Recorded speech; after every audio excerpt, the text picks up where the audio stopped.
बिस्मिल्लाहिर्रहमानिर्रहीम। प्यारी foodies family, आज रवायती पंजाबी जो सरसों का साग है उसकी बिल्कुल ओरिजिनल रेसिपी लाई हूँ, जो पंजाब के देहातों में बड़े शौक़ से बनाई और खाई जाती है। और इसका जायका, इसकी खुशबू बेमिसाल है, लाजवाब है। तो चलिए चलकर तैयार करते हैं सरसों का साग। सर्दियों की ख़ास सौगात सरसों का साग। 3 किलो साग लेके बारीक काट लिया है। बहुत अच्छे से इसको धोना है। इसमें मटीरियल बहुत ज़्यादा होती है और आपकी सारी मेहनत बर्बाद हो सकती है अगर धोने में इसमें थोड़ी सी भी कसर रह जाएगी। तो खुले बर्तन में अपने बहुत अच्छे से धो के इसको बारीक काट लेना है।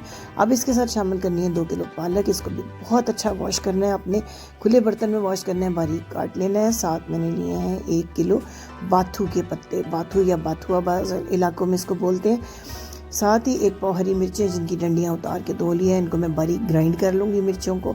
खुले पतीले में मैंने पहले बिछा दिए साग के पत्ते। इनके ऊपर डाल देती हूँ बाथू। बाथू के ऊपर रखेंगे पालक। पतीला जो है काफ़ी बड़ा है, लेकिन चूँकि सब्जियाँ कटी हुई हैं ये ऊपर तक आ जाएंगी, लेकिन जो जो सब्जियों का पानी निकलेगा तो ये सब्जियाँ बैठती जाएंगी और पतीले के अंदर समा जाएंगी। ऊपर तक इसको भर दें। सब्जियों का अपना पानी बहुत है, लेकिन इनिशियली हमें थोड़ा सा पानी ऐड करना पड़ेगा। तो मैं इसके अंदर डाल रही हूँ 1 गिलास के बराबर पानी। पहले 2-3 मिनट फुल आंच के ऊपर इसको रखें ताकि पानी उबलना शुरू हो। हल्का सा ढक्कन देना है, साइड हटा के रखना है ढक्कन, ताकि उबल के बाहर को ना आए साग। और 10 मिनट के अंदर ये देखिए कितना ज़बरदस्त पानी छोड़ देंगी। सब्जियाँ बिल्कुल नीचे बैठ गई हैं। पालक के पत्ते, बाथू, साग सब ने अपना अपना पानी रिलीज़ कर दिया हुआ है। अभी नमक या कुछ भी आपने इसके अंदर ऐड नहीं करना, सिर्फ जो ग्राइंड की हुई हरी मिर्चें हैं उनको ऐड कर दें और इनको पकने दें। अब हमने इसको पूरी तरह ढाँप के 2.5 घंटे 2 से 2.5 घंटे धीमी आंच पे पकाना है। 1 घंटे में ये देखिए कितना ज़्यादा पानी निकल आया। और पत्ते तो 1 घंटे में नरम हो जाते हैं, लेकिन जब आप इनको 2-2.5 घंटे तक मुसलसल धीमी आंच पे पकाते हैं तो इतना मुलायम ये साग हो जाता है और एक बड़ा स्पेशल सा फ्लेवर इसके अंदर आना शुरू हो जाता है।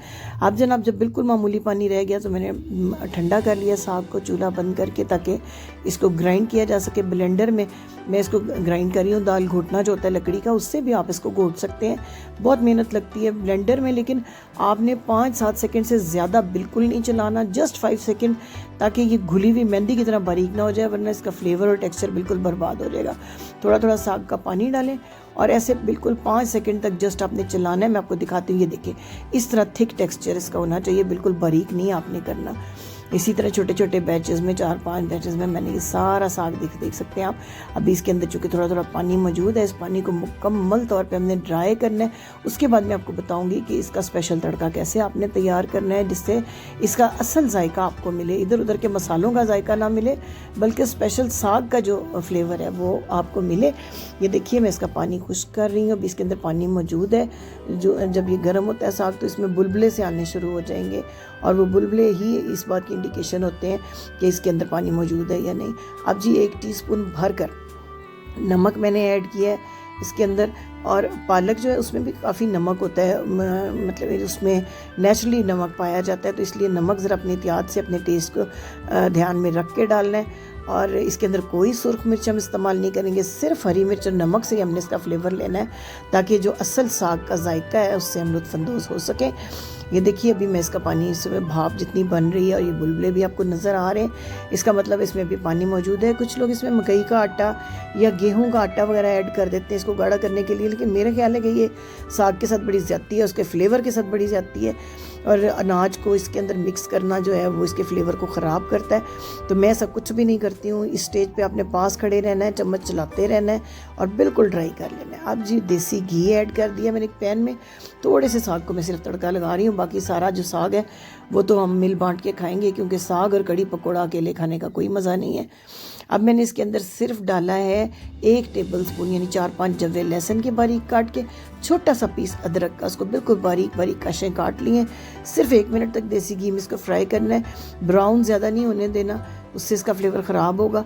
हल्का सा बिल्कुल कलर आए इसको, साथ ही आपने इसके अंदर ऐड कर देना है साग को।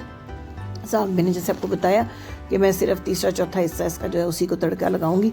बाकी सारा साग जो है वो हमने अपने दोस्तों और अहबाब को बांटने के लिए बनाया है। तो जनाब ये देखिए इसको जब हल्का सा तड़का, घी मैंने इसमें भी इसलिए ज़्यादा ऐड नहीं किया कि अभी हमने इसमें मज़ीद कुछ चीज़ें ऐड करनी है। देसी घी का तड़का लगती है, इतनी प्यारी खुशबू उसकी आती है। गर्मा गर्म फुलकों के साथ खाएं। बाज़ लोग बॉयल चावल और मछली के सालन के साथ बड़े शौक़ से साग खाते हैं। उसकी रेसिपी भी इंशाल्लाह जल्दी मैं आपसे शेयर करने वाली हूँ, साग मछली और चावल की। ये भी एक बड़ी ट्रेडिशनल पंजाब की डिश है जो कि बहुत बहुत मज़ेदार होती है। मुझे तो इसको मट्टी के बर्तनों में खाने का बहुत बहुत मज़ा आता है, क्योंकि ज़ाहिर है देहात की डिश है तो एक फ्लेवर आता है इसके साथ। तो इसके ऊपर हमने ऐड कर देना है जी मक्खन। आज मेरे पास वाइट जो अनसॉल्टेड बटर है वो तो अवेलेबल नहीं है, सॉल्टेड बटर है मेरे पास। उसी बटर को मैं इसके अंदर ऐड कर रही हूँ। थोड़ा सा चाहें तो आप इसके ऊपर हरा धनिया भी स्प्रिंकल कर सकते हैं, साथ हरी मिर्च रख सकते हैं। अगर किसी को ज़्यादा इसका फ्लेवर मिर्च वाला पसंद हो तो मिर्च के साथ वो इसको खा सकते हैं। तो उम्मीद है कि आपको रेसिपी ज़रूर पसंद आई होगी। सादा और आसान रेसिपी, लेकिन ओरिजिनल